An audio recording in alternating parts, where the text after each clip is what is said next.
everybody? Welcome to the Comic Gamer Movie Show. My name is Deshaun, and today I'm here to talk about the big news that came out of Echo. Well, came out around Echo anyways, that officially now, what I didn't think was going to happen, and clearly wasn't going to happen, but with so much drama going on in the MCU and so much shit going on in general, Marvel has officially decided to make the Netflix shows canon. Just the Netflix shows, not Hulu, not the Hulu shows, not Agents of S.H.I.E.L.D. or Agent Carter, but at least the Netflix shows. Though Agent Carter, to me, it'll always be canon in my mind, but that's just personally to me. I love that show. I think Agent Carter was fantastic and underrated. So if you haven't seen Agent Carter, you should check that out. Anyways, yeah, they decided to make the Marvel Netflix shows officially canon.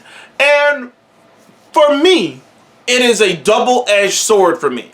Because, first of all, right now, people are doing the same exact thing they're doing with the Star Wars stuff. They're doing it with they've already been doing it with the first few phases, pretending like Thor the Dark World didn't happen, pretending like Iron Man 3, Iron Man 2 didn't happen, pretending like they didn't hate, that there wasn't a lot of hate for Iron Man 3. You know what I mean? Right now, there's a lot of revisionist history going on, but none so much with these Netflix shows. But I'll get into that when I talk about why I'm not so sure about this. But the positives, because there are some clear and obvious positives. First of all, we were already going to get Charlie Cox and Vincent D'Onofrio back, but now we know what kind of tone they're going to go for. They're going to just go for that exact tone, which is good. They're going to which is good. Also, Mike Coulter, Christian Ritter's Jessica Jones, Mike Coulter's Luke Cage, and Frank, and obviously Frank Castle, played by God damn it, why am I blanking? John Bernthal. So that's awesome. That's awesome. We might even get the actor who played actors who play Bushmaster back, and things of that nature. There's a lot of actors, side characters, who are also coming back. Foggy and Karen coming back. We get to pick up some of those stories, particularly the Daredevil story. The Daredevil story where it ended on season 3 can easily pick up. Also, they have the added advantage of having this 5-year window in the MCU where everyone was in the MCU. You know, because there's this five. I think it was at 5 or 7. I can't. It's been a while. Like, I believe it was 5-year window where shit was going down. 5 to 7 year window where shit was going down.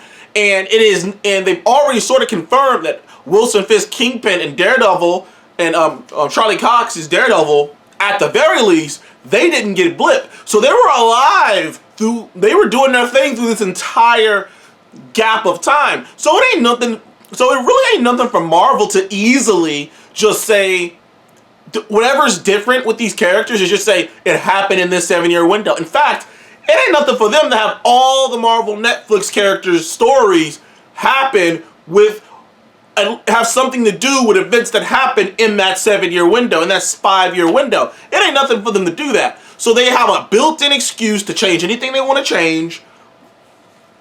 So it's pretty straightforward. Get the actor to come back, play Stick. Like I said, it all right. Get the actors who played Elektra to come back.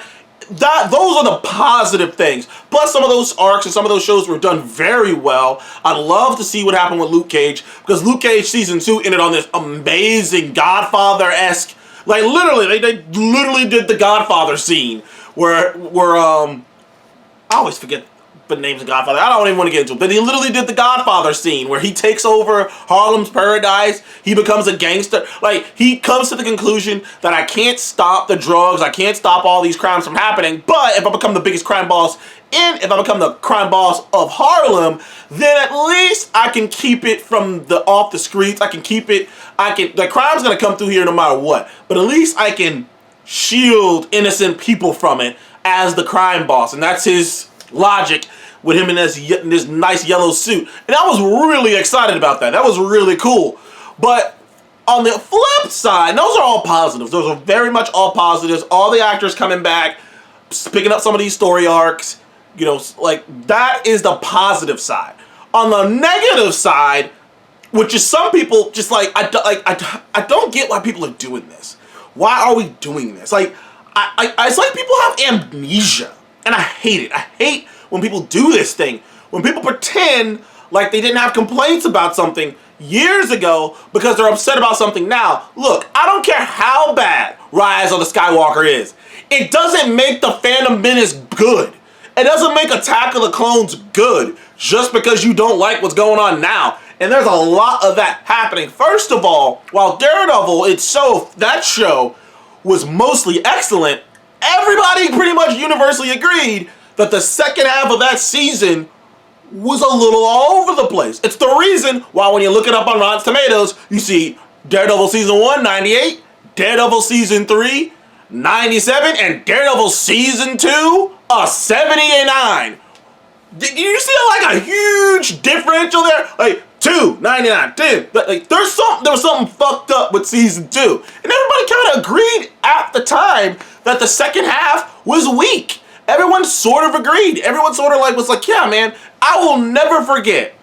And for the life of me, I will never forget it. And that was the moment I was like, look, I love these shows, but like, I can't buy these characters existing in the same world with Spider-Man and Hawkeye, Spider-Man and Thor and all this. I'm like, I can't buy these characters existing. There was a sequence where it's near the end of Season 2 where Daredevil and Elektra are sitting next to each other and like they're like pumping each other up. They're saying, I love you. They think they're gonna die here, you know? So they're like pumping each other up. And like and while they're talking, they are showing like fucking 40, 50, like 50, 60 ninjas just running off. It's a shit ton of ninjas. But then when they get to the rooftop, it's like 10 of them. It's like 15 ninjas. It's like, bro, like they just showed like 60 ninjas running on the rooftop, and when they got on the roof, it was like 15 of them. I was like, you guys can't even afford fucking ninjas, man. Like, what the actual fuck is happening here? I remember seeing that scene and being like, man, I remember seeing Daredevil swing with the billy club for the first time, and he was barely like 4 inches off the ground, dude. He was like a few feet off the ground. I was like, dude, Daredevil's supposed to be fucking swinging. Daredevil's supposed to be able to keep up with Spider-Man, bruh. That's why I was like, I don't know about this. Now, thankfully, Marvel has kind of made it more acrobatic, as you've seen in both She-Hulk and this. They've made it more acrobatic, but man, it was weird. Like, I was like, this works for this, but I don't know if they can be in the same world as those other characters. The same thing with so many of the other characters. In the comic books, Luke Cage can go throw hands with the Hulk, man. Luke Cage can throw hands with heavy hitters. And the Netflix shows, he can stop a car, a pole from falling down, because they had such a limited budget when they were making these shows. In the comics, Jessica Jones doesn't just jump high. She can jump high. Jessica Jones is a straight up, like, she can fly, she can do all kinds of shit. You know what I mean? And don't get me started. Don't get me started on Iron Fist.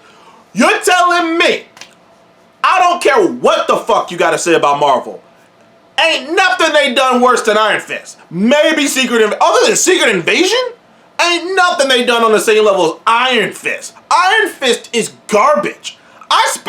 And the thing about it is, I spent time, go back and look at my history, scroll it. I was defending that show, but even I can't freaking ignore the fact that it was awful. And I'm like, dude, we can't bring that back. There's no way you can't recast and do Iron Fist differently, man. You cannot do that. So I'm like, oh my God, are they really gonna make Iron Fist canon? So are we really gonna be stuck with that bullshit that they did? And not to mention the garbage, the atrocity that was the Hand. Marvel comic book fans know how big the Hand organization is in the comics. The Hand are just like the League of Assassins. Ra's al Ghul and his League of Assassins. The same thing with the Hand. The Hand are an elite organization of slightly undead ninjas. And they somehow fuck that up. They cast Sigourney Weaver as the head of the Hand and did nothing with her. I'll never forget that shit. In the fucking Defenders. And by the way, I liked the Defenders show, actually. I liked it. Like, when they were together, it was fun. But it doesn't dispute the fact that what they did with the Hand was just awful.